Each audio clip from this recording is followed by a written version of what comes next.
It's time to feel the rage. Welcome to Film Rage, where we talk movies in theaters, streaming, and classic films as well. Directors and actors beware, as you cannot hide from the rage. My name is Bryce, and I'm part of the Film Rage crew, which also includes Jim. Hey, Jim. Hey, hey. And the man who was rumored at one point to be the next James Bond. It's the Merman. Hey there, Murray. How's it going? Good. So with the introductions out of the way, let's rage on. Oh, we got some changes this week, people. Thanks to all who've been listening to us. If you love our independent podcast, please support us and the growing Film Rage community by joining our membership at buymeacoffee.com/Film Rage YYC. All members get a special episode and content only for members, and all members that sign up will get a special limited edition Film Rage merch item. If you cannot commit to a membership, you can still buy us a movie rental and dare us to see a terrible, terrible movie. Shout out to our biggest listening province in Canada, Alberta, followed closely by Nova Scotia. But wait, for the month of July, our biggest listening state is the state so great they named it twice. New York, New York. No kidding. So what do we cheer for New York? Go Rangers? Go Islanders? Anybody but the Yankees. Go Yankees? No. How about go Statue of Liberty? What about Knickerbockers? And That's Knickerbockers. fun to say. That's fun to say. Yeah, and Knickerbockers, because who doesn't like to say Knickerbockers?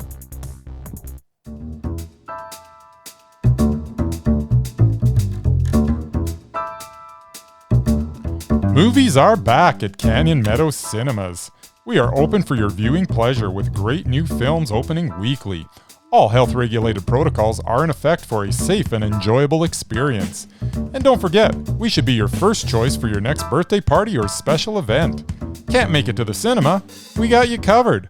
Order concessions from our online store, and you can either choose curbside pickup or get them delivered via Skip the Dishes, Uber Eats, or DoorDash. For more details, go to canyonmeadowscinema.ca. Here at CMC, we would like to thank you for your continued support, and we are looking forward to seeing you at the movies.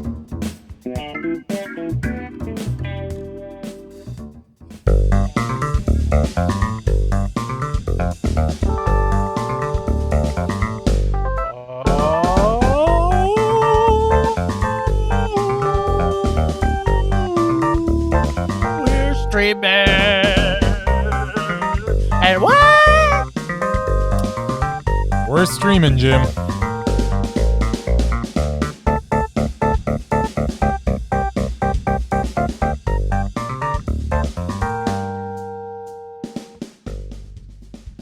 Alright. I was kind of under the impression that Jim was actually going to lead this one, and I was ready to, because we kind of talked about it earlier, so I was ready for him to just say his thing, and then me to go, yeah, ditto. But apparently, I had to do exactly, because I don't think I can do it if you want to. You say whatever you're gonna say. I have a feeling that I'm gonna have a very similar feeling about this movie as you did. The movie we're speaking of is streaming on Apple Plus as we speak. Right now. It is named Fathom from this year, which is 2021. Fathom is a doc that follows the efforts of Dr. Michelle Fournette and Dr. Ellen Garland as they try to decode oral communication between humpback whales. Disappointingly to me, this was more about the researchers than the actual research.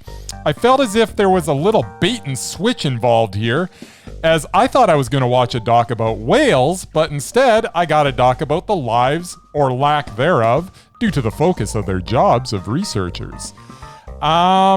You could feel their passion for the work they were doing throughout, but I was left feeling somewhat uninspired by the whole effort.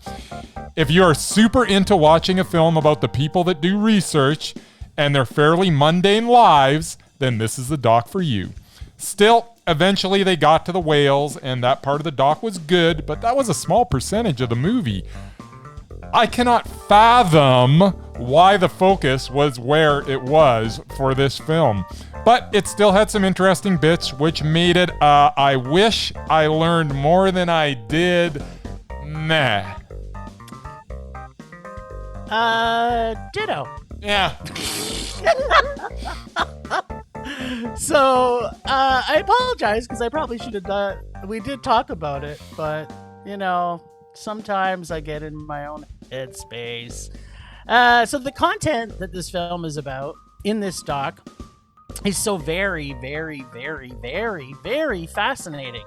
I am a huge believer in the intelligence and the value whales have in our world and in our society. This doc gives you a ton of information, and these doctors studying their field in the communication with these whales is something at a leading edge of communication that I wanted to see so badly and learned more about how it was working.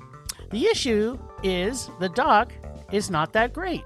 There is a lot of data and sciencey type stuff, and some whale tones and sounds, which were kind of cool, and playful banter of the interaction of our heroines, but it got really dry and boring really fast. I was expecting to see more interaction with whales and saw way too much interaction with the doctors doing research, which is kind of exactly what Bryce said.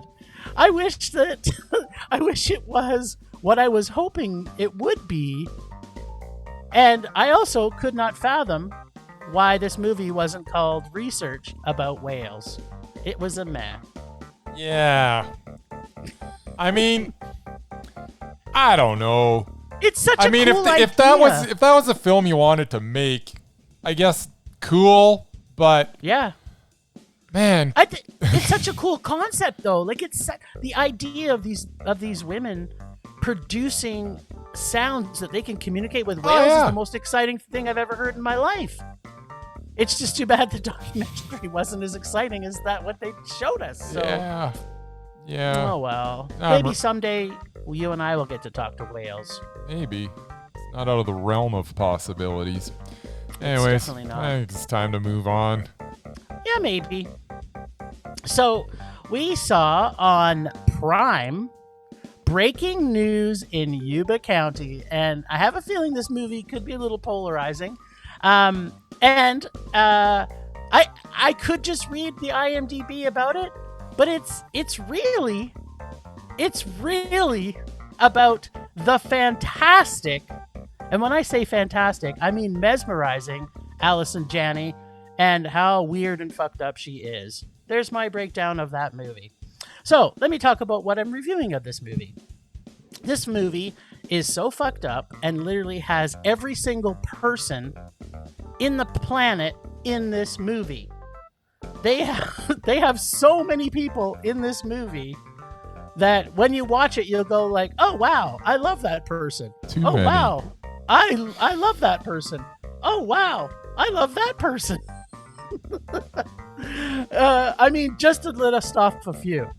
We have the mesmerizing Allison Janney. We have Mila Kunis. We have Regina Hall. We have Awkwafina. We have Wanda Sykes. We have Ellen Barkin. We have Matthew Modine.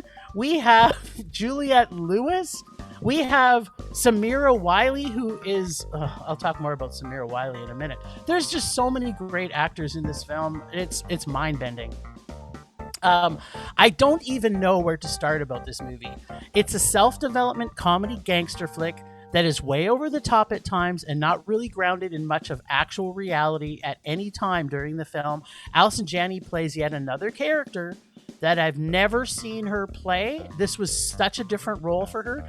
Does she have any limitations, I ask you? Does she? No, she has none. Allison Janney is a goddess of the film and screen. She blows my mind. Really? I don't get it. Yes. And then in this? Yes, she was. It was such a weird role for her. It was so quirky and weird. I've never seen her play a role like this. And then motherfucking Wanda Sykes. Like, it's just Wanda Sykes. She's in the movie. So, it's going to be awesome. And in this, she's completely hilarious.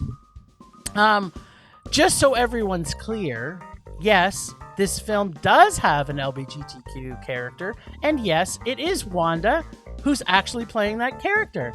And just so everyone's also clear, this makes this a very kudos for the producers of this film. They have so much representation everywhere in this film, mostly because there's like 100 people that are acting in it. And it's the way a film should be made. There should be proper representation, including all cultures, races. I'm not sure everybody needs to be in a movie, and everybody's in this movie. Well, let me get to that later. We can debate that in a minute. But the fact that they have all these characters and they have very good representation of all of the BIPOC culture, as well as with an LGBTQ character. So, plus Regina Hall playing a straight man/woman character, where she's usually playing the comedic sidekick. So again, that was another surprise. Lastly, as far as actors go, Samira Wiley, no matter what she's in, I want to see it. I think she is so brilliant, and she blows my mind every time she's on screen. And actually, to me, she stole every scene that she was with, so it was a good thing she wasn't up against Janney in many scenes. I'm only sad that her part wasn't that big. Allison, Janney's character is so weird and wonderful. Well, actually, all the characters were quirky, funny representations of real people. I really had no idea it was going to happen in this entire movie, all the way through it, which is nothing like every other film we've seen lately, which is pretty much a sequel, and we could pretty much predict everything that was going to happen. I found this was weird and wonderful, offbeat and zany, unpredictable characters, crazy characters, not just characters. Film surprise. I love the fact I did not know what was going to happen, and I loved all the weird characters that they put in this movie, piled up in a giant heap of quirky humor. This film made me smile at the same time as make me shake my head. It was still a mondo for me. I love this movie. What? Yeah. You loved this movie. I absolutely love this movie. It was weird. It was over the top. It was unpredictable. I knew nothing was going to happen. Okay, as you're watching the movie, did you think as many characters die was going to be how many people died in this movie? And how they were going to die? Every single one was a surprise. I was like, what? They killed that person? What? That person? And that's how that person died? It was just so weird. I loved it. I don't even know how this got made, because it was so different. I just really liked it. Breaking news in Yuba County had the potential to be great, with a cast that included the mesmerizing Allison Janney, the always amusing Awkwafina, the put him in any role and he will deliver Jimmy Simpson, the best supporting actor in any movie he is in, including this one, Clifton Collins Jr., the laugh out loud, hilarious, and should be on the mesmerized list, Murray, Wanda Sykes. Plus it had Mila Kunis and Matthew Modine and Alan Barkin and Regina Hall and Keong Sim, etc., as you were mentioning. Notice I didn't mention Juliette Lewis because she's just awful in everything. I love her in everything. So how did this fantastic cast with a fairly decent concept for a movie make something that was so blah? The film lacks direction. There are scenes that are very good, but there is no cohesiveness between any of them. The actors did their part, as all of them did the best they could with the material they were given. Overall, this was just disappointing, as I was expecting so much more from this project that was overflowing with potential. Still, I got to see Wanda Sykes and Clifton Collins Jr. do their thing, so it was not a complete waste of time. This was a case where the actors saved the weak writing. This was a meh. Well, that's too bad for you, because I was enjoying it quite a bit. Do I think there was some holes in it? Yes. Some? 100%. Yes, some. I thought what I loved about this movie was I had no clue what was going to happen. Nothing. As I was watching it, I kept going like, where's the story going to go? And I didn't know. And so everything was a surprise. And every time something happened, I was like, okay, that was weird, but I'm kind of glad it happened. I liked it. I liked everything about it. All right. except for a few little things. But I was still smiling and laughing all the way through it. I just thought whenever Awkwafina would come into a scene, I was loved laughing. Awkwafina. Loved Clifton Collins Jr. Loved Wanda Sykes. They were fantastic. I thought Allison Janney was flat as a pancake in this one. I thought she was totally flat. The reason I think she was playing that character. Like, this is what I'm saying is that I saw her play the character, and I don't know.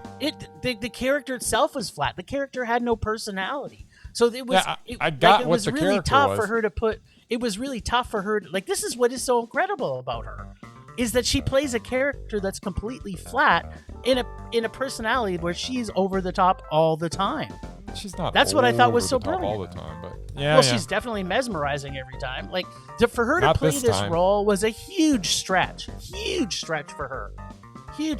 I think this was probably one of her hardest roles she's ever played, because it was such a bland person she was playing. This was a mess of a movie. Just a mess. It was a beautiful, tasty, delicious, surprising mondo of a mess of a movie. If it wasn't for the really good performances by a few key actors in this would have been a total rage. But I couldn't, because I still enjoyed watching Wanda Sykes. I still enjoyed watching Jimmy Simpson do his thing. Clifton Collins Jr., I can't look away when that guy's on the screen. He's always fantastic. Yeah. So they were. But the murders, the deaths, were you surprised by any of them, or you were just kind of like, oh yeah, that, like, you could not have expected what was happening. Just because I couldn't expected what was happening doesn't make it good, Jim. Yeah, it does. It does. Because I don't know how they pieced it together. What are you talking about? And did they piece things together? Did it make sense? Yeah, it made complete sense. I mean, the plot really wasn't that complex. There was just too many moving parts. It was just layers of people. Yeah, layers. Piles of people. Anyways. Which was okay by me. It was exhausting watching it, and it's exhausting talking about it, so let's move on. Wait, I do have a favorite line, though. Okay, let's hear your favorite line. It'll probably be good. I'd have grabbed him by the baby dick and shot him up his piss hole. Okay, maybe it's not good. That was good. All right. So from there, I'm actually interested to hear what you think of this movie. I wasn't even sure what I thought of it for a little bit, but the more I thought about it, I'm like, okay, I think I do know what I think about it, and I'm about to tell you. I am talking about a movie called Enforcement, but it's also called Shorta. But in North America, you're going to find it as Enforcement in most places. It is on VOD. This Danish police drama is the story of two cops as they try to escape the ghetto of Svalgarden. I put an N in there. Svalgarden during a race. During a race riot that they were the catalyst for. It is a well-acted character study, and as the film plays out, we get to know the three main subjects and see the development, both good and bad, as they deal with the tense situation that surrounds them. My opinion of every character shifts during the course of this film. Jess, who seems as though he is a righteous and good cop, may not be exactly what we thought, and the absolutely deplorable Mike may not be quite as bad as initially presented. We see the best and worst of these characters as the intense pressure of their situation explodes around them. The filmmakers do a very good job of injecting every scene with tension, and once the riot starts, there are no wasted shots. You're right in the middle of it with Jens and Mike along with their detainee, Amos. There are a lot of scenes in this film that are hard to watch, and in the end, nobody wins. Nobody wins in this, and that is sometimes the case. It's just the way it goes sometimes in life. There are good people and there are bad people, and then there are Jens and Mike who are a little bit of both. The fact that I was engaged throughout, that I was invested in every character for different reasons, and that the tension of every scene was palpable, made this movie mondo. Cool. Yeah, I mean, I can see why. Well, let me tell you what I thought of the film, and we can talk about it after. The racial tension between the cops and the Muslim community in this film is very present right from scene one.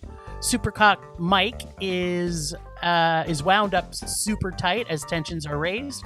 From scene one, where a George Floyd-like scene, even saying "I can't breathe" starts the film and throws a veil of racial unrest between the quote-unquote brown community and the police, or Shorta as they're called in the Arabic words, I believe. The super cop Mike just doesn't make it easier as he moves through the day that is this film.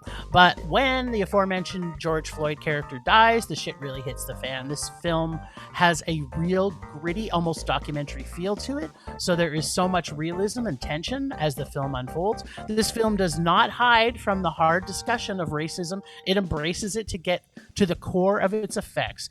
It's a global topic taking place all over the world right now, and it shows the hatred on all sides. It has the good, the bad, and the ugly of what this racial divide has to offer. And when I say the good, I mean the people on both sides of this racial war and how kindness can prevail in these times. I really, really loved the way the film was unfolding, but the ending for me was a little too coincidental in a couple of ways. For example, tying the kid's death to the partner and Super Mike becoming super good and the kid's mother finding him, etc., etc. There was a few too many coincidental things for me as I'm watching this film that kind of sat with me and it kind of bothered me. I really, really did enjoy this film. I found as we neared the end, the tie-ins became just that much more too coincidental. The film was really good portrait of one night on Earth for two cops in an area of town in the midst of a violent race riot. But the conveniences for me were a little too frequent to fully love the entire film. Gets a high meh. But I did like the story. I liked all the acting was stellar, and the direction and writing were also done super well for the most part. But I just couldn't get past some of those coincidences. I think, they're in a space that covers, quite a few blocks, and it's just happenstance that a couple of these things just happen to happen. So it kind of threw me off the game a bit. I can totally understand that. I gave a pass to every one of them except for one. And in the end, that was the one that was going to tip me back to meh, but I enjoyed it so much that I forgave it. And that was, as you mentioned, shot? No, shot? That one's fine. I could get a pass on that. The fact that Mike ends up being taken in by the kid's mother. It was like, really? Like when he looked at the pictures on the wall, I was like, oh, this was like a perfect film until that for me. And I know, and there were some other things that I didn't mind as much as you minded. I was like, yeah, whatever. That almost wrecked it for me, but in the end, the performances were so good. They were. Everybody so was good in this, and this is a movie, and it's a movie that just kind of tells it like it is. It's not taking any sides whatsoever. No. It's showing bad on every single side. It's showing good on every single side. You watch this movie and you get everybody. You're like, you know what? I understand why he's doing that. I may not agree with it, but I get it now. I get this guy's point of view. I get that. And they did a good job of just presenting the whole thing. And in the end, I'm a little confused because I get everybody in this. Yeah, like you can kind of understand why there is riots, right? Yeah. Like you get that. And it's such a topical film. I think everybody should see this film. Perhaps other people won't be as judgmental of it as me. I couldn't get past too many coincidences. I think the I'm not going to argue with you about that at all because you're absolutely right. There were some and they did bother me a little, but in the end, I'm like, and you know how I can just slam something for something. I know. Usually it's you. So you gotta figure the rest of this was so good that I'm giving it a pass on those things because the rest of it was so good. It was like I really do think people should see this film. Yeah, like it's a must see for anybody that's interested in discovering perhaps the temperature of what's going on with the racial unrest in Europe. Because, this is a Danish film, right? So. Yep. All right. Where are we going from here, Jim? Where did we see that? We saw that on VOD, right? Okay, we saw that on VOD. From there, we went and saw, thanks to Bryce, or should I say, thanks, Bryce, we got to see we have to review it, man. We got to see a movie called The Tomorrow War. And I'm not going to tell anybody about it because this is really the only biggest movie that's out this week. It's got a bigger budget than the film we saw in theaters. Number one streaming movie in the world. Yeah, number one streaming movie that cost $200 million to make. And we're talking about The Tomorrow War, which we saw on Prime. So, did the writer and director of this film see Edge of Tomorrow and then say, what if we rewrote it and instead of all that confusing back and forth through time stuff, just go back and forth in time a couple of times and make it more linear storyline? Well, that's what I think happened when they decided to make this movie. Except they took a movie that was really good and they made this movie. So, first off, I'm not sure why the first scene was even there. It was completely dumb. Super annoyed about the CLF, who's like a 6 or a 7-year-old who happens to be smarter than most doctors, which made no sense. The concept of this cool sci-fi film, but has been done at least a few times already. It was not a surprise in any way, shape, or form. But there's a lot in this film that is not essential to this movie. They spent way too much time with the family. We get it. You love each other. Let's move on. This movie was over 2 hours long. Everything seemed drawn out, and at times almost like we are in a role-playing game. The monsters were scary and cool. I actually really thought the monsters did a really good job. And it seemed like they could take care of business, if you know what I'm saying, as far as monsters go, which they did most of the time. But again, consistency in who kills them quickly and who doesn't kind of makes it annoying at times. Sometimes they die with one shot. Sometimes it takes 1,000 rounds before they go down. This sci-fi action flick has all the predictable blockbuster trope lines, endless bullets, comedy sidekicks, hero music with Michael Bay-like CGI-ness, teammate sacrifices and bombings and explosion jumps.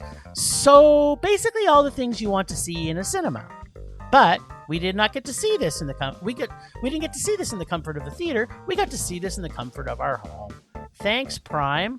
This would have been even better and I say even better, if we got to see it in cinemas. I'm just saying. Yes.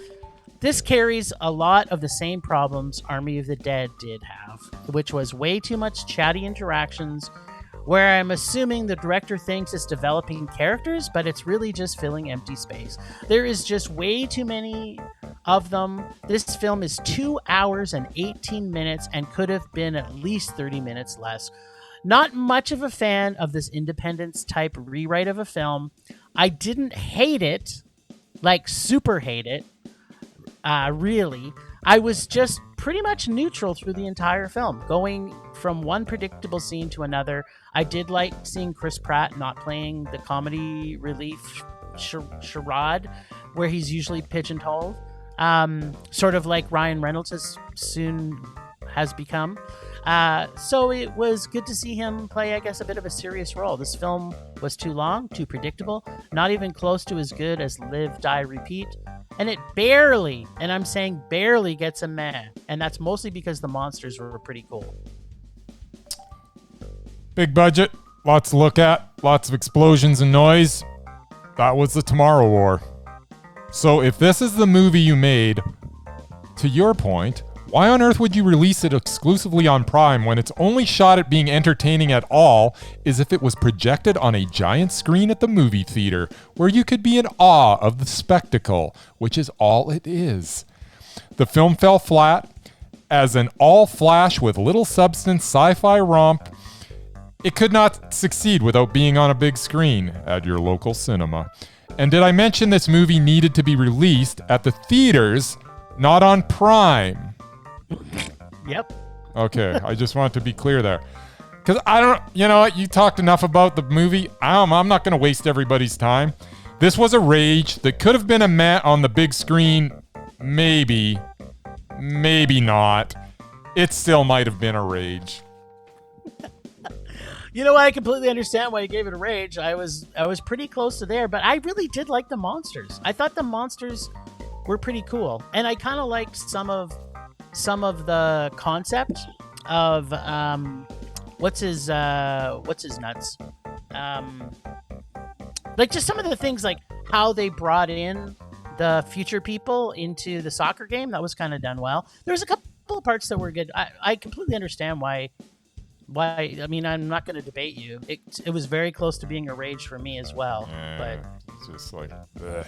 And releasing it on Prime, not in the theaters, is just shooting yourself in the foot. It's just weird. I don't get that. They could have done like Apple does, right? I mean, Apple's releasing Black Widow, and then at the same time, it's going to be on Apple or whatever. That would be Disney. Disney. So it's some kind of plus. It's a plus thing. It's a plus thing. Yes. They all suck. Yeah, pretty much. That's my take on it. Amazon sucks. There we go. Well, I will never watch anything on their crappy channel. This movie should have been in the theater. Then I could have actually gone to see it. There you go. Well, maybe someday it will. And it'll But come then it's too late. You they'll guys already release trashed it for me, so what's the point of seeing it now? Do you have any favorite lines or anything, Jim, or can we move on? No, there was really no favorite lines in it, Alright. which was kind of unfortunate. Because monsters don't talk. That's right. All right, Murray's back to being awake. Yeah, he's still here. And yes, I actually went to a movie because these guys made me. Yes. It was called The Forever Purge. This is the, I don't know, upteenth sequel to the original. And I haven't actually seen them all. The basic plot is all the rules are broken as a bunch of lawless marauders decide that the annual purge does not stop at daybreak. It should never end. So basically just kill all foreigners all the time. I feel like this is what America will be like after 4 more years of Trump. If he had actually won the election, they would have been this bad. They would have just gone to shooting like foreigners in the streets, and he would have okayed everything. That it's scary, but that's where they were headed if he'd actually won. So yeah, it was kind of terrifyingly, this might actually happen. And the fact that Mexico and Canada actually like opened the borders, I don't think I would have done that in real life. It's like, screw you, you're not coming to our country. Well, yeah, it was. Yeah, you would have, Murray. Come on. I don't know. They're there for us. We're there for them. I don't know. I actually enjoyed this more than I thought I would, because I didn't really like the other ones. I saw like 2 of the other ones, and I thought they were all kind of dumb. But yeah, there were a lot of women kicking ass in this one, so that was kind of cool.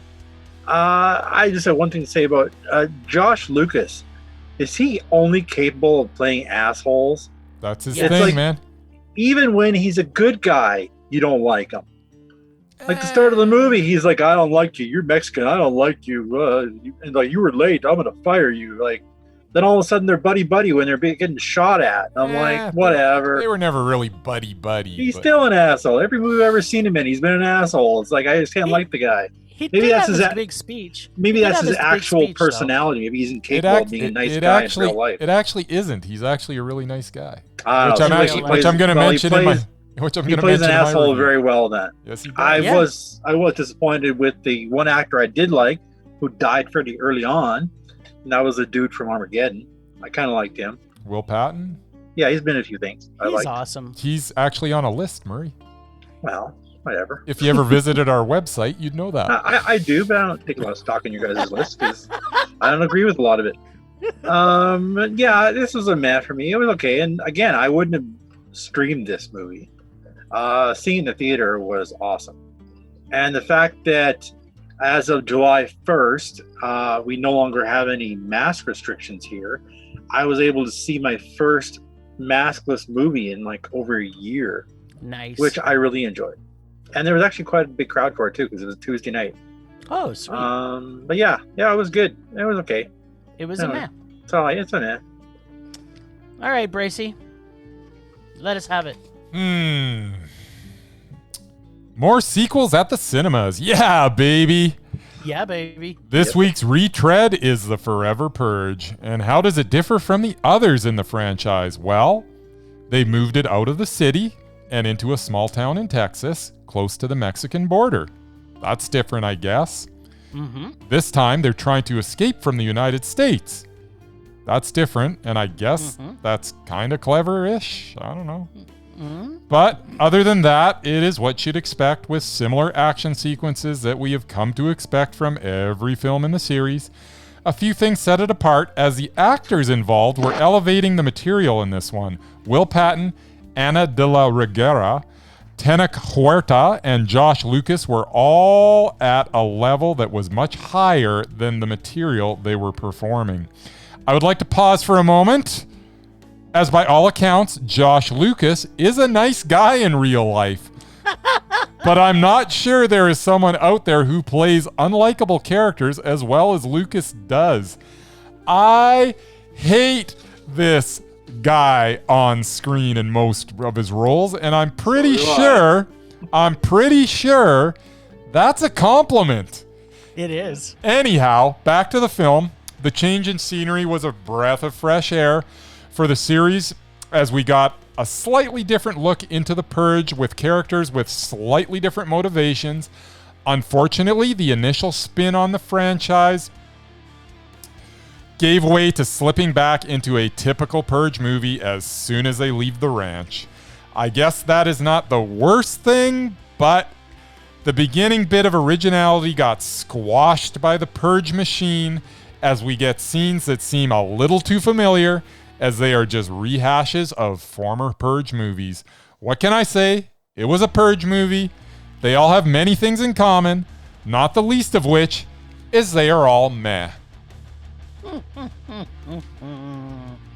Okay, so we knew it had to happen eventually. Yes, all these stupid previous purges were all leading up to what is the Forever Purge. It's got everything you ever wanted from the previous purges. It's an apocalypse film, a Saw film, a Purge film, reality TV series, plus a very small taste of Black Hawk Down meets Mad Max and a spaghetti western. But most of all, it has predictable, elevating violence, some kind of message for First Nations, and that all cultures are equal. This has way too much. It's trying to sell us all at the same time. The whole journey for our, shall we say, lack of a better word, heroes gets sillier and less predictable as we continue through this ever-changing Purge world. Through the journey, there does not seem to be much sense to it other than the simple plot, which appears to be judging a bit of what is happening in parts of the U.S. right now, maybe, with evil racism is bad and evil, and everyone else is good and not evil. It's way easier to keep it simple in these kind of movies, I find. The pluses in this is that there is a consistent escalation and non-stop fighting and action. Plus, it's got ladies who kick ass and punch sticks all the way through it. There is a great representation of culture in this film, but still no one from the LGBTQ community, I'm just pointing it out. If you're trying to make a point, make the whole point. That's all I'm saying. The minuses are that the ending is super predictable and annoying, that a community of Aboriginals is 3 people. What? That made no sense. Yeah, I was surprised by that too. They're at the border. Yeah, there's like 3 Native Americans. Let's go to our against town. Like an army of 50 rednecks. I'm like, if it was my tribe, I'd have like 50 soldiers there with their crossbows and stuff. I mean, there's no way in hell. Well, there weren't too many more. There was only like a couple guys. There wasn't anybody. They got there and there was nobody. Exactly. Basically nobody. I don't know. Yeah, and it was an open border. You People. can just walk across. Like, they weren't guarding it very well. It's like, No, whatever. but I'm just saying there wasn't very many. Like they're Yeah, saying, the guy was talking about it being a town, and it's there their wasn't land. a town of Aboriginals. There was Yeah, but it was just their land. I mean, five they people. should be there, but whatever. No, I know, but what I'm saying, Marie, is that there wasn't that's what I mean. a town. I'm there was agreeing. like 10. There's like 10 people. What the hell? Yeah, I know. Yeah, the ending was bad, and it started to annoy me as we got closer and closer to the end. I'd say the first half of the film I really liked, and the second half was awful. So good half minus terrible half equals meh film. That's true. There's a couple things I want to unpack, though. The 10 people that never diminished the 10 bad guys that were chasing them down. Uh-huh. It came out, you could literally count them coming out of their cars. There was about 10 people. And then every time someone got shot, there was still 10 people. It's just like, okay, it's just... They seem to have reinforcements. It's like you kill one and they become a zombie? Was that what I was supposed to assume? Some are late to the dance. From where? There was no more trucks. They were just people walking around. When they shoot a film, Jim, you don't see all the way around. They were off screen. I don't know what your problem is. Right. So the extras just off screen waiting to come on for their scene. No, they weren't waiting. They were just doing whatever they were doing, and then they ended up wandering into the scene. They pulled into a car that they weren't following because they didn't know where the other people were going. You don't know what was coming from the other direction. Okay, thanks, Tips. Yeah, no, that made no sense. It just kept getting worse as the movie kept going. I agree. If it would have gone another 10 minutes, this would have been a rage. Yeah, probably. No, I agree. First half was good. Last half was bad. That's kind of how I saw it as well. And it was too long. Cut a half hour out of it would have been better. Or at least 20 minutes. I think it was only... Was it? No, it was like an hour and 45. Was it an hour 45? Yeah. Oh, yeah. Like make like a 90-minute movie, and there you go. It felt longer. I actually went to the bathroom twice. I didn't Attaboy. Yeah. Like in your life? No, during the movie. Oh. I usually hold it, but it's like, nothing's happening. I'll just go to the bathroom. Yeah, it was probably a good movie to go to the bathroom in a couple of times. I kind of wish I did now. I did, but I never left the theater. There you Attaboy. That depends on where you're talking about. Depends. Yes, it depends. I suppose it does. Yeah, that was a triple. So, you know what that means, don't you? He's just sitting there. He doesn't know. He doesn't know nothing. Nice. I'm glad I got that off my chest. It's like a waist been lifted. Temperature rising.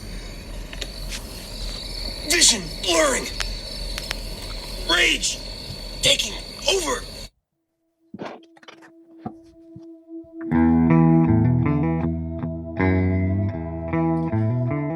Okay. We kind of already talked a little bit about this, so it's just going to be a little bit of a reminder.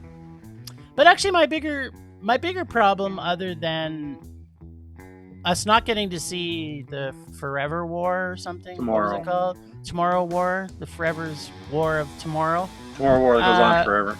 Yeah, is that like what is wrong with sci-fi flicks lately? Like, this is just a portion of my rage. I have a double rage. You're getting double dose today. What is the deal with sci-fi movies? Like, it's like now we have... God, it just annoys me that we have kind of like one plot, which is aliens are trying to invade us. And they all kind of have the same plot. It's just annoying me. I wanted that movie to be so good. So you want the aliens to come down and like open a restaurant?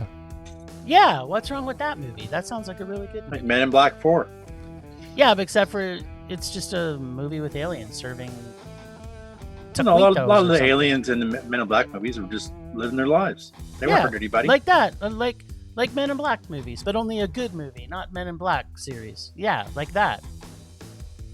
That's what I want. There's so many great science fiction stories written, and they just keep rehashing these stupid ideas that keep coming back from other other movies. It's just annoying as hell. It makes me angry. And then on top of that, Amazon happens to spend $200 million on a movie that's not even going to be played in theaters. That's my rage. I hope they lose money on it. Well, they don't, because they're Amazon. They make No, but billions of dollars. I hope that the movie is so bad that nobody watches it. This is what everybody my is point watching it. Everybody's watching it. Then I guess they win Except either you. way. Except me, because I will never watch anything on Amazon. There you go. There you go. That's my rage. Okay.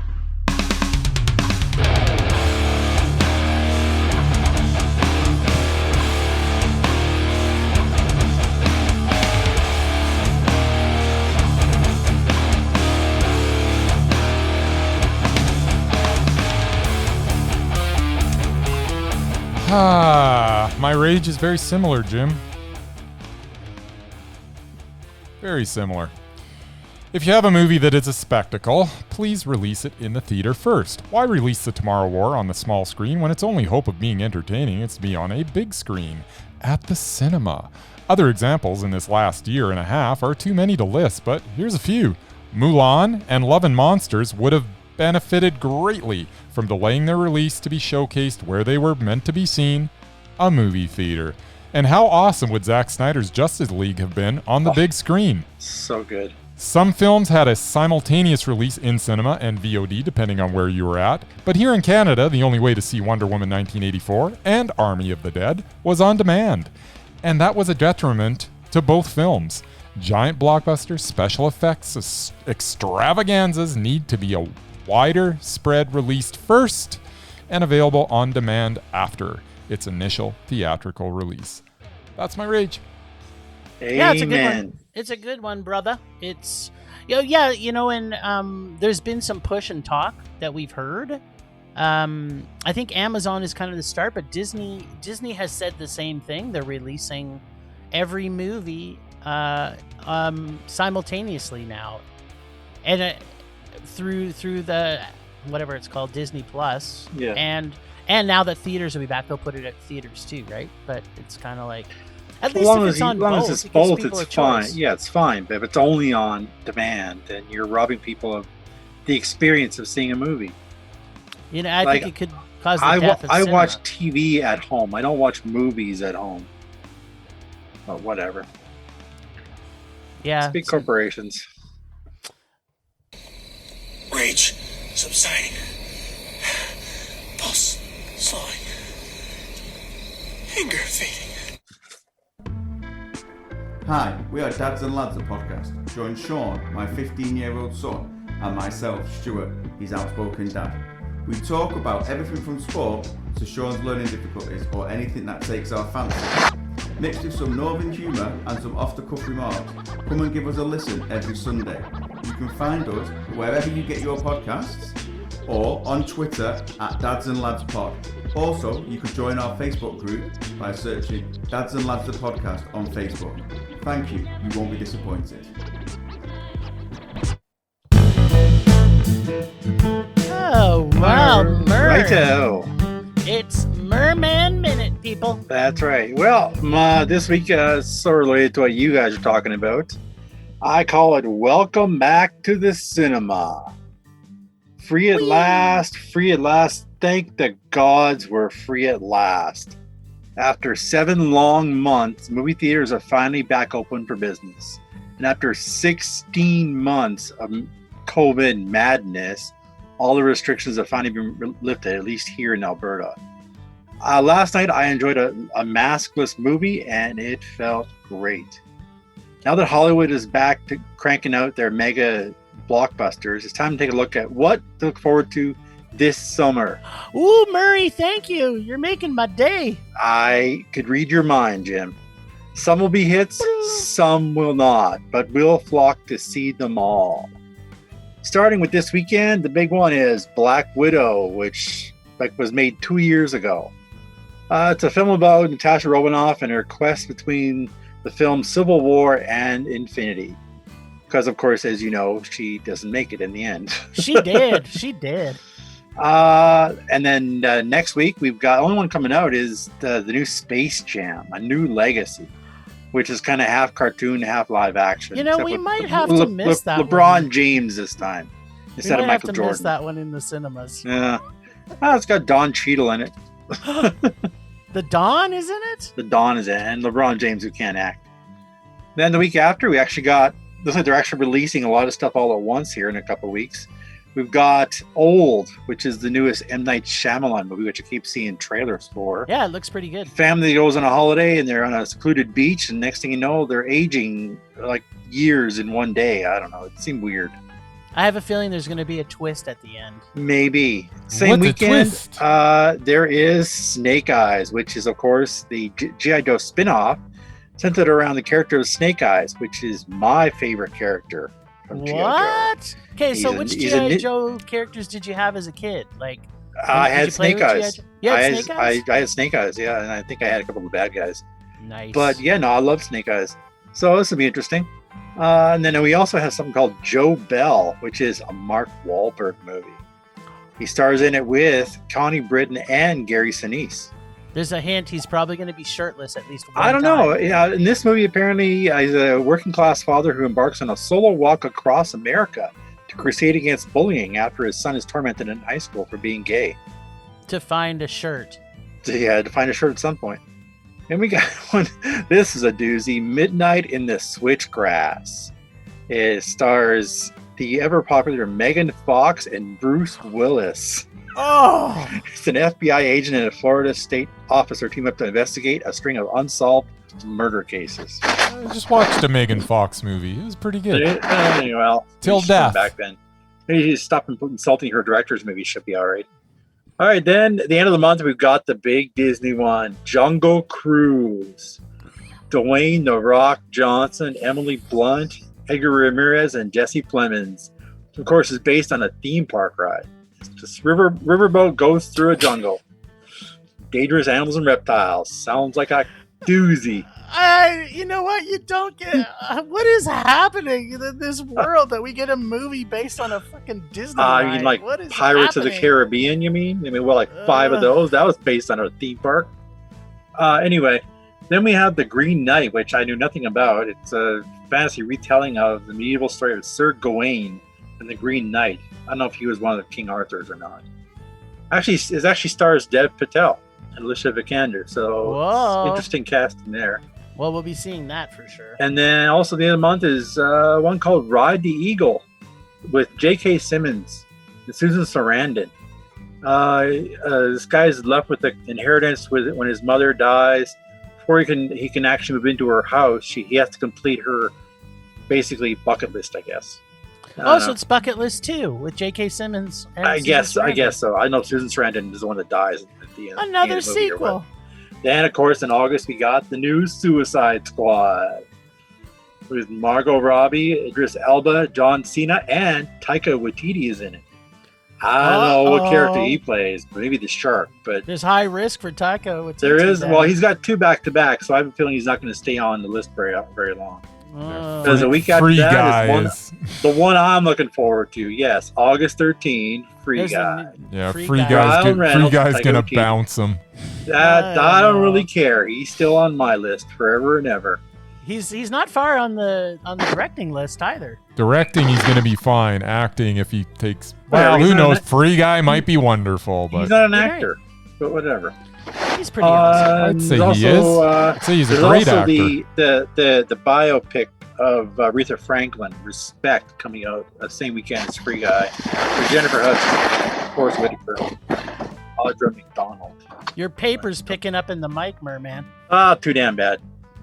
And then towards the end of August, we've got Reminiscence, which I saw a trailer for, with Hugh Jackman, Tandy Newton, and Rebecca Ferguson. Looks like kind of a Total Recall kind of a thing. The scientist discovers a way to relive your past and use technology to search for his long-lost love. A lot of technology and stuff, so yeah, it looks like Total Recall type deal. Then there's an interesting one. We have The Protege. It's actually got Samuel L. Jackson once again playing a legendary assassin. And Maggie Q is the one that he trained, and basically he dies. And then she basically vows revenge. Oh yeah, we saw rest of the movie. We saw the And movie for this. Michael Keaton plays the bad guy. So that could be interesting. Robert Patrick's in it too. And then the end of summer, we got The Candyman, which is a spiritual sequel to the horror film from 1992. Starring it was a reboot. People. It says it's a sequel. It says and there's no idea who any of these people are there in it. It's just a bunch of names I've never heard Randos? of. Random, like new up and comings. Then, of course, to close out our summer in September, we've got a couple of Marvel movies: Shang-Chi and the Legend of the Ten Rings, and Venom: Let There Be Carnage, which Woody Harrelson is playing Carnage. So that rounds out our summer, and then it'll be time for the film festivals.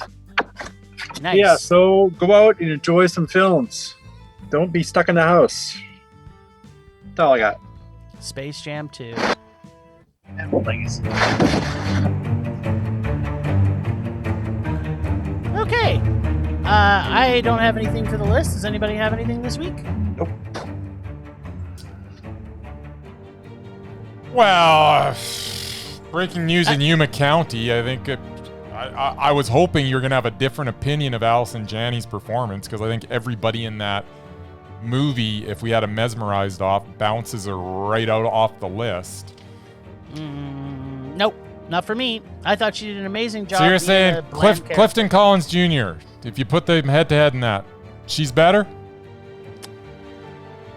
Yeah, I do. I think I thought she was and great I guess in this. Wanda Sykes isn't on it because Murray's going to kibosh it, but Wanda Sykes was better? Okay, and this is what I actually have something to say about that. Okay. Did I ever once say I didn't like her? I actually love Yes. Wanda Sykes. When did I say that? We tried to get her on the list, and you kiboshed her. For what movie? Not for a movie, for mesmerizing. No, for mesmerizing. I happen to love her. I don't remember saying it. I never happened to say Okay, well, I didn't like her. nominate Wanda Sykes, and apparently she's going to be right off the list because she's not better than Allison Janney. Go, Jim, make the argument. No, she could be, because if you think she was more mesmerizing, then again we have a disagreement. No one comes off. We do have a disagreement. I also think Awkwafina should be mesmerizing. Yep, I would agree. I didn't know who that is, so you guys go ahead. There you go. And once again, I think she was better in this movie than Allison Janney. I disagree with you. All right, so apparently we're just having a mesmerized list that just doesn't stop. So that means everybody I just said is on the mesmerized list. Yes? No? I'm not having any problems with any of it. And because you thought Allison Janney was better than all of them, Yes. everybody's safe. Apparently they are. This is they have to the be in another dumbest movie. segment we've ever had. All right. Well, no, not really, because we now know that Wanda Sykes is mesmerizing, and we know Awkwafina is mesmerizing. What about Clifton Collins Jr.? Are you kiboshing that? Yeah, no. No idea who that is. Not in my life. Yeah, he's so good. Like, he's literally best supporting actor of every movie he's in, and he's never the lead actor in any movie. Why is he never in more stuff? I don't know. Like, every time I see him, he's just fantastic. He's okay. So go do the research, because you didn't rage off of Yuba counting. You gave it a med, didn't you? I did, and I did the research because I'm like, everybody in this movie has the potential to be on the undoubted list, and everybody has a stinker involved where it's like everybody's got a they stinker. just can't. Well, yeah, I mean, Wanda doesn't make that many good movies either, but I mean, she's still mesmerizing. Yes. Yeah, you can't stop till you get enough. Come on. I want to put forward, now that I'm thinking about it, someone for the doubted. Okay. Now, and I'm putting forward Bruce Willis. Because if you go through his stuff, it's terrible. Well, let's do it, because I don't even know what... I just watched Hudson Hawk. That was awesome. Yeah, but that wasn't in the last... Hudson Hawk is so bad. It was terrible. It was terrible. By awesome, except for the 5 minutes he's singing, bad. the rest of it is bad. Okay. So, Bryce, write these down, because I don't think we've seen a lot of these, because guess good. what? We get to watch Bruce Willis movies? It's Awesome. going to be a Bruce Willis off here. Yeah, but didn't Murray so- just say she was going to be with in something with Megan Fox here coming up? Yeah, he's going to be up this summer with well, something. that's gonna be Mondo. You think so? No, I I don't. do. I don't think it's all. Well, okay. Well, Anyway, so this will maybe be temporary till that one comes out. But go ahead. Of course. So there's a movie. I guess it's coming out now, or it's out. It's called Cosmic Sin from 2021, and it's not the Megan Fox one. Cosmic. Sounds like a streaming one. Cosmic Sin. And then, which I haven't seen, but IMDb has it as 2.5. Ah. And then from 2020, we have Breach, which I also haven't seen. I have seen Breach. And it has a 3 on IMDb, but I'm not sure. Do you remember rating on it? 3 is very generous. Breach is bad. It is a rage. And then there's a movie called Hard Kill, which is a huge rage. That is a rage. Yes. And then there's Survive the Night, which was also a rage. That is a rage. Okay. And then he was in a movie called Trauma Center. That was meh. Yeah, I would agree with you, actually. That was meh. Then he was in a movie called 10 Minutes Gone, which was a rage. I don't know that one, but I'll take your word for it if I don't have to watch it. Yep. Okay. And then there was this one. I don't think counts as it because it's really not really a movie. It's Between Two Ferns, that comedy sketch thing with what's his face? Zach Galifianakis. Yes. And then he was in a movie called Motherless Brooklyn, which for me was a meh. Was it a Mondo? That was the Ed Norton Jr. one, right? That he directed. Yes. Yeah, I think we talked about it. Yeah, it was a meh. Okay, so how many is that? 1, 2, 3, 4, 5, 6, 7. If you're not counting Between Two Ferns, it's 7. Okay, so then oh no, he may not make it. We have to wait till the Megan Fox comes out. Because he was in Glass, which for me was a meh, so that's a double meh. So it gets him off. So we have to now wait until we have to see the Megan Fox movie, which is going to be Mondo. He'll have to start over. There we go. I just watched the Megan Fox movie, Till Death. I think I've said it already. I'm going to say it again. Till Death's good. I liked it. I'm trying to decide whether it's Mondo or not. I wasn't really thinking along those lines because we weren't, reviewing it for the podcast. But Till Death's good. Another movie that's good, I don't know why I'm bringing this up in this segment, is that new Benicio del Toro and... yes, it's good. Yeah. I saw it too. What the heck's it called? I don't know. We'll look it up later. We should have done that for the podcast because that was really good. That might have been Mondo. Well, you suggested the Tomorrow War. Yeah, because we had to. I didn't suggest it. It was forced upon me. We get to choose what we... We can choose what we watch. That was for Canada. We can't ignore the #1 streaming movie in the entire world. Watch me. Murray just did it right there. The movie that is No Sudden Move. No Sudden Move. So good. So good. Yeah. Benicio del Toro. Who else in it? Oh, it's just left me for some reason. I'm drawing a blank. Who else is in that particular? Don Cheadle's in it, and someone else. Ray Liotta's in it, and it just goes on and on. There's Sounds like Traffic too. And I think Megan Fox's sister, Julia Fox. Sure. So that movie was good. It was good. Anyways, I'm getting off topic. Yeah, you did. I don't even know how I'm gonna arrange that. All right, let's move on. Alrighty. Last week on Rage or Dare, Jim pulled from Bryce's recently refilled bag of torture. This week, Jim and Bryce get to again go back to take a giant scoop of rage from my delicious bucket of rage. Let's check in with Jim. Bucket of rage, it's Murray. a bucket of it's rage. Creamy bucket of rage. Let's check in with Jim and see if Bryce continues to deliver the same level of rage, or is his bag not as stinky as rumors say it is? Okay, so... What movie did you watch? I got to see the fabulous Lindsay Lohan movie, Just My Luck. That's the movie. With Chris Pine. Just My Luck. I got to watch Just My Luck. You are welcome. You can kind of see, after watching this movie, how Lindsay Lohan became a really big star. She does carry a scene very, very well as an adult. I don't know as a kid, but as an adult, she's a pretty good actress.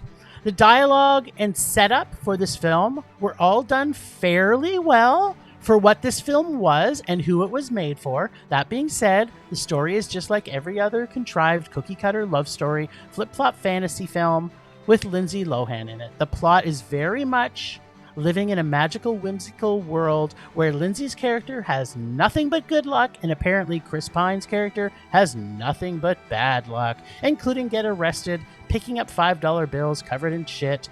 Plus, the music in this movie was awful through the entire film, aside from one song that appeared by the fabulous band The Eels. The acting was all pretty much okay. The script, although contrived and predictable, wasn't terrible considering the genre. Really? Don't get me wrong, I pretty much hated everything about this film, but not because it wasn't well done for the type of mindless teen heartthrob type post-tween schlock film. No, wait, that is why I hated it. But for that type of film, it wasn't awful. I'm guessing for people who like that type of film, they probably would have really liked this. As far as the script, I mean, you're getting a schlock film that is a love story, which I don't like those stories. But compared to a lot of the other shitty love stories that Bryce makes me watch, I thought the script was actually pretty well written. There was some pretty clever writing that happened, and it kind of surprised me. It was cute seeing Chris Pine so young and all teen beady-esque, as I kind of wish Lohan didn't get on, and I kind of wish that, like, you think of Lindsay Lohan, I kind of wish she didn't get on drugs and her career was able to move forward. She had potential. She did. I know. She really did. She's she a could good sing, actor. too. She was actually a really good singer, too. She's talented. Okay. And Well, maybe I like their songs. she and Chris Pine could have both been in Star Trek films. There you go. Because I do think she's pretty talented. So to summarize, music was awful, except for the Eels. Story was schlocky tween bait. Acting was okay. Timing and pacing was okay. Again, for its genre, Chris Pine and Lindsay Lohan were adorable, which was cute, but also annoying at the same time. Nothing was believable, and it was some kind of Freaky Friday swap thing, but instead of bodies, it was luck. So Bryce nailed it as far as picking the right genre of this type of movie. It usually puts my rage phasers fully engaged. Notice how I did that just for Chris? Tee-hee. Mhm. I was in a rage, but not as painful as I thought it would be. If you like cute Freaky Friday type movies, you might Mild like rage. this. But unless you're swapping serial killers with teenage girls, it ain't gonna be that great. Yep, it's a rage. But Lindsay Lohan, please come back and make more movies, and perhaps make them with Robert Downey Jr., because you both have things in common. Well, that's disappointing. I was hoping you're going to hate it more. Yeah, I was kind of hoping I was going to hate it more too, and as I'm watching it, I'm going like, okay, it's kind of annoying. It's still a rage, but the it's script- not a... Yeah, it wasn't wanting to peel my eyes off one layer at a time, and I wasn't needing to plug my ears that much. The script was actually pretty well done for what it was. All right, Murray is daring us with his bag. Bucket of rage. Something that I'm sure Bryce is going to love. Yes, Sure if it absolutely. comes It's kind of... Nope, yeah, it's all your blurry. screen is Just all... read it. It's The Bench Warmers. The Bench Warmers. Yep. Yes, and I happen to own a copy of it if you can't find it. Oh. Who's in the bought it Bench for $1. Warmers? I think isn't that a David Spade movie? Maybe in it, but it's it's one of those other guys, but it's about football. It's a sports you bet. movie, and it looks like it's pretty bad. Well, you mean you own it, and I haven't watched it. So No, I bought it's- it in the dollar bin. maybe this movie will get David Spade off our doubted list. Is he in it? Is this confirmed? I don't remember. I'm pretty sure he's on their doubted list. He may be isn't part of the cast. No, is Maybe- he part of this cast? It's a movie about Oh yeah, football. he's definitely in it. It's got all of the classic that you know is going to be good. It's got David Spade. It's got John Heater. It's got Rob Schneider. It's got John Lovitz. That's right, John Schneider. That's what I was thinking. And it's got Tim Meadows, but it's got Nick Swartzen, who's awesome. And the main guy is that. I'm looking forward to this. This will be funny. This could be enjoy the it. this could Anyway, be the best. yeah, if you can't find it, I have a copy of it. All right. All right. Good We'll to let know. you Drop it off for you. We will let you know. Looks like an SNL type deal because a lot of the guys from SNL are in it. Well, thanks again, Ragers, for listening. Rage love to Julene from It Goes Down PM podcast, as well as James, our 2 member subscribers. Thanks to our extended Film Rage crew of Leonard Conlon for submission photography via Leonard Conlon Photography, Rebecca Scoos for her cartooning skills at Potato Lady PodcastReviews.com. Thanks to our sponsor, Canyon Meadows Cinema. Please go out and support your local independent cinemas near you as they desperately need your help as we come out of this pandemic. Find us on social media on Facebook, Twitter, Instagram, TikTok at Film Rage YYC. Check out everything Film Rage at filmrageyyc.com, including our merch site from Redbubble and TeePublic. And there's a sale going on right now. See what we look like on our YouTube channel by searching Film Rage Podcast. We are always wanting to make this a raging blast for all listeners. So please comment, like, and subscribe, and send us an email to filmragecalgary@gmail.com. Dare us to see terrible movies to feel our rage, but no matter what you do, please make us rage. Please, please. That's it for this week. Rage on. Rage on.